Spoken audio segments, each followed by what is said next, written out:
ছটায় আমি শো করতে এসেছি আর অনেক দিন পরে শো করছি আর খুব ভালো লাগছে কারণ আমার যত দলের যে মনসা পুজো উপলক্ষে আজকে এই অনুষ্ঠানটা আয়োজিত হয়েছে, তাই তো সবাই একটা আনন্দের মেজাজে আছে, পুজোর মেজাজে আছে।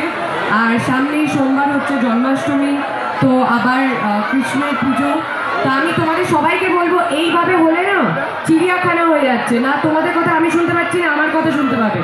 প্লিজ এখানটা একটু খালি করো প্লিজ।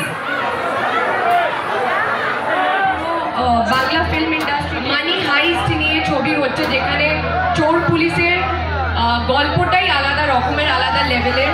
আমরা 85খানা জায়গায় শুটিং করেছি, 95টা জায়গায় রাধার। আর শিবপ্রসাদ মুখার্জি আর নন্দিতা রায়ের ডিরেকশনের। আবির চট্টোপাধ্যায় আছে, রীতা বড়ি আছে, আমি আছি। আর আমি শিবপ্রসাদ মুখার্জির অপোজিটে অভিনয় করেছি। তো তোমরা প্লিজ দেখো। আমার মনে হয় যেভাবে কুশালিনী দেখে এসেছো এত বছর, তার থেকে একদম আলাদাভাবে দেখতে পাবে। তো আমি গান ডেফিনেটলি করব, কিন্তু এটা কিন্তু পুরোপুরি আমি বলে দিচ্ছি অন্তর থেকে। এটা একদম সাহস দেখাচ্ছি, আমি দুঃসাহস বলতে পারো, কারণ আমি গায়িকা নই। আমি জানি এখানে এতগুলো ফোন আমার দিকে তাড় করে রয়েছে।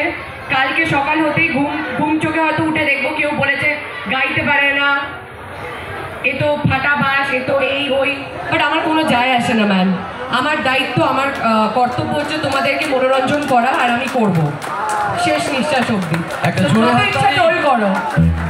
একটা বিষয়ে খুব ভালো লাগলো, তোমার জন্মদিনের 47 দিন আগে তোমার সঙ্গে স্টেজ শেয়ার করেছিলাম মেদিনীপুরে। আই থিঙ্ক তুমি হয়তো এখন রিকল করতে পারবে। তো তখন তুমি অ্যানাউন্স করেছিলে যে তোমার স্বপ্নের ডিরেক্টর শিবপ্রসাদা আর নন্দিতাদি, তাদের সঙ্গে তুমি একটা ফিল্ম করতে চলেছো, এবং সেটা কমপ্লিটেড হয়ে গেছে এবং পুজোর রিলিজ করছে। আমারও দারুণ লাগলো, কংগ্রাচুলেশনস। তোমার স্বপ্নের ডিরেক্টরদের সঙ্গে প্রথমবার কাজ করবার জন্য অনেক অনেক শুভকামনা।